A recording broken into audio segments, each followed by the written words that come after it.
Hello, everyone. Welcome back to the YouTube channel. Today, we're going to be doing the next episode of AMC's The Walking Dead Season 11, Episode 12. So we're halfway through Part 2, and we're halfway through Season 11 as a collective, as the 24 episodes, as this is obviously episode 12, as I said. If you're not up to date, be sure to go check them out, as there'll be spoilers ahead. Hit that subscribe button, hit the like button if you are enjoying the videos, and of course, comment anything else you want to see on the channel. Just leave it below. Let's go into the video. So this episode was really good in my opinion. A few things that they were dealing with, but mostly dealing with trying to get the Hilltop, Alexandria, and Oceanside randomly on the same page as the Commonwealth. It's a tough series, to see who there were villainous moments. Like, Lance Hornsby is a villain as person. He has bigger plans he has bigger plans in mind for the communities. Hence why I try to get them on same page. For me, the issue is they shouldn't have never have shown that episode where Daryl is on the outside of the gate, outside of the hilltop, with Maggie inside, looking like it was going to be a forceful interruption. And the reason why I say that is because you knew Maggie was going to refuse the proposal in this episode. You knew Maggie and Daryl were going to go their own ways. I didn't expect the Archer, who lives in the hilltop, who's been very close to Maggie since she's ever introduced, to leave and go to the Commonwealth. You can see what everything she's been through, and I give her full credit. She's one of the side characters I thought would have been killed off ages ago, but she's been developed into a very good character. I can't actually remember where she debuted. She might have always been at Hilltop, but for the life of me, I can't remember. Or was she at the Kingdom? I don't know. Anyway, it's really shocking that, but amazing for herself to move. You're seeing Maggie sort of a villain, or Lance is a villain. Pamela Milton has villainous vibes. I love in the relationship between Mercer and Daryl. You can see they try to relate to each other. Mercer's trying to warn Daryl not to get too comfortable with the Commonwealth because he knows full well what's going on at the moment. Many absences on the series. Gabriel's not appeared in a couple of episodes.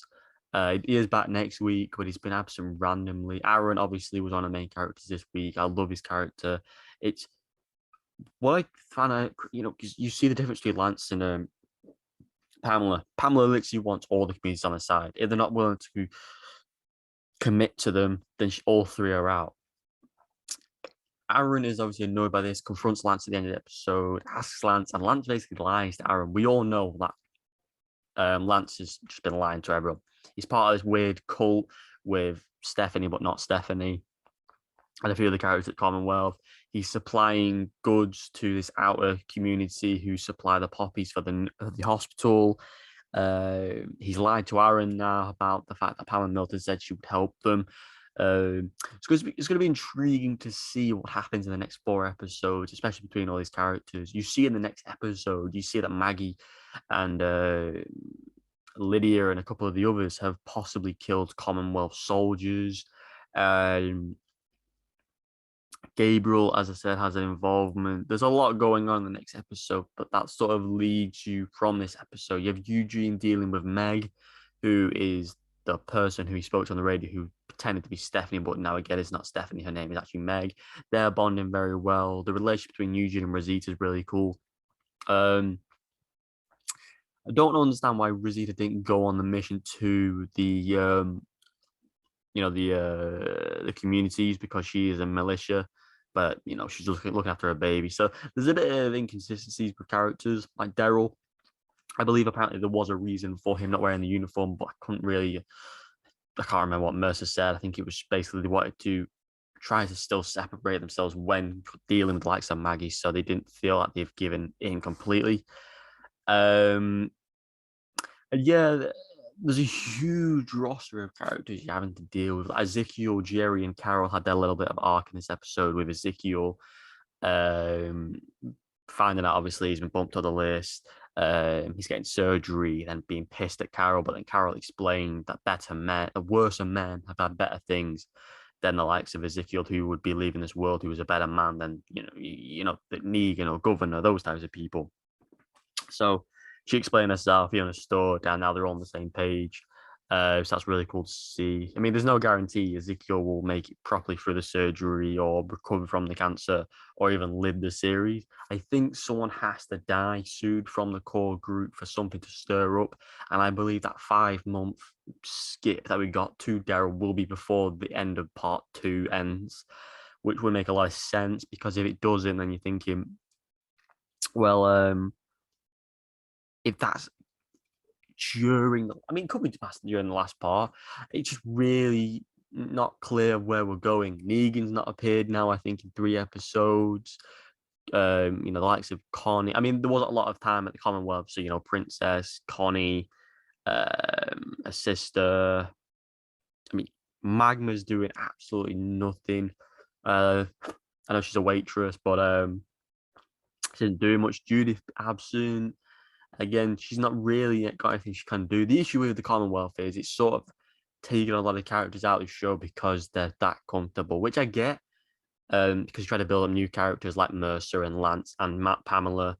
So I'm intrigued to see where it goes. It was a really good episode. I think it's fleshing out the communities. Cool to see the Oceanside back in, and I loved how Pamela was just chilling at the ocean. It was really cool. The Oceanside is a really cool community. Uh, I love how they're rebuilding Alexandria well. They had the church up and running. They had the farm and the crops and the water supply. So that was really cool to see. And I'm looking forward to seeing the relationship between Aaron and Lance going forward. Whether Lance will survive or take over Pamela is another story. But there's a lot to deal with, a lot of stories, a lot of brilliant characters. To be fair, this poster actually sums up the core characters in the series. You have Connie, Maggie, Princess, Eugene, Jerry, Mercer. Technically, I always forget her name because she's not even that interesting of a character. The girl named Mercer, she's barely in it. But Rosita, Negan, Gabriel, Aaron, Ezekiel, Karen, Daryl, and Maggie, all these are main characters, probably bar Gabriel. And yeah, the girl I can't remember because she's actually one of the worst characters. I mean, Connie's a horrible character as well, but you can see where they're going with the show. You can see there's a lot to deal with, and maybe next week and the week after we'll tie a few things up and get the ball rolling for the finale of part two. So I'm really looking forward to that. So make sure to go check out for yourself. The all debut on either Disney Plus, Amazon Prime, or AMC in America. But obviously that's up to you wherever you're viewing. So let me know what you think down below. Hit the subscribe button, hit that like button, and I'll see you in the next one. Goodbye.